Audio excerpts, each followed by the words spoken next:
মা জ্যোতির্গময়। মা সীতা চোখ মেলে তাকান, অন্ধকার দূর করে আলোর আবাহন চলছে। মৃত্তিকার উপরে শুরু হয়েছে নতুনের পদচারণা। ছায়া ছায়া মৃত্তিকাগুলো একে অন্যের কাঁধে ভর দিয়ে হেঁটে চলেছে। দীর্ঘ শতাব্দী ধরে জমে থাকা প্রশ্নগুলো ছুড়ে দেন এক এক করে তাদের উদ্দেশ্যে। এই পৃথিবীর বুকে কি চান আপনারা?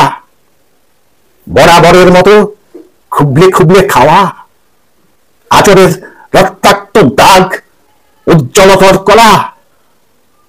শুনেই হেসে হেসে গড়াগড়ি খায় দুরাচারী ছোট্ট রাবণ। নতুন করে কিছু চাওয়া নেই মা, নতুন করে কিছু চাওয়া নেই। আমি সবসময় একই রকম। দশরথের মতো বৃদ্ধ পিতা সব কিছুতেই নির্বিকার। মাতা সুমিত্রা নিজস্ব কর্তব্যে অবিচল থেকে পার করেন সংসার ধর্মের প্রতিটি ধাপ। মন্থরার মন্ত্রণা, দান ছাড়া সংসার, দেশ চালনা ছন্দবিহীন। ঘোর কলিতেও উর্মিলা আছেন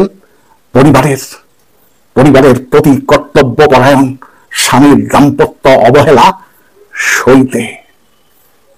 এখনো সে একইভাবে ঘণ্টার আড়ালে ত্যাগের স্বীকৃতিবিহীন হয়ে নিঃশব্দে কেঁদে চলেছে। সম্পর্ক রক্ষা করার লক্ষণ বোনের ইজ্জত রক্ষায় নিজের প্রাণ আহুতি দিতেও তৎপর। একাগ্র চিত্তে তিনি এগিয়ে চলেছেন প্রতিবাদের প্রথম মুখ হয়ে। এবার মা স্বয়ং রামচন্দ্রের দিকে তাকিয়ে স্মিত হাসেন। হাসিতে প্রশ্ন উত্তর একই সাথে মিশে থাকে। না না, কিছুই প্রশ্ন নেই। আমি জানি আপনি দোয়াচলতায় বিরাজমান। নিজ স্ত্রীর প্রতি বিশ্বাসীন স্বামী এখনো দেয় কর্তব্যের পরিচয়। নিজে নাম, যশ আর খ্যাতির শিখরে পৌঁছাতে অবজ্ঞা ভরে জ্বালায় বিচ্ছেদ নামক অগ্নিকুণ্ড। আমি প্রস্তুত স্বামী। আমার সহনশীলতায় আছে অবাধ তেজরশ্মি। মুহূর্তে ভস্মীভূত করে দিতে পারে আপনাকে। তার চেয়ে এই বরং ভালো আমি মিশে যাই মৃত্তিকার বুকে। এরপরে এখানে চারা গাছ জন্মাবে।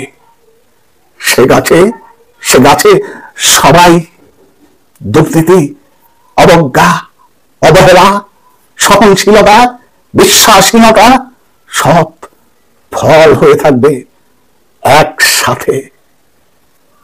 কিছু পরিবর্তন হবে না, শুধু দিনের পর দিন, বছরের পর বছর আসবে নিজের গতিতে। শুধু দিনের পর দিন, বছরের পর বছর আসবে নিজের গতিতে। নমস্কার। কবিতাটি লিখেছেন কবি সঙ্গীতাকর ইতি জানকী।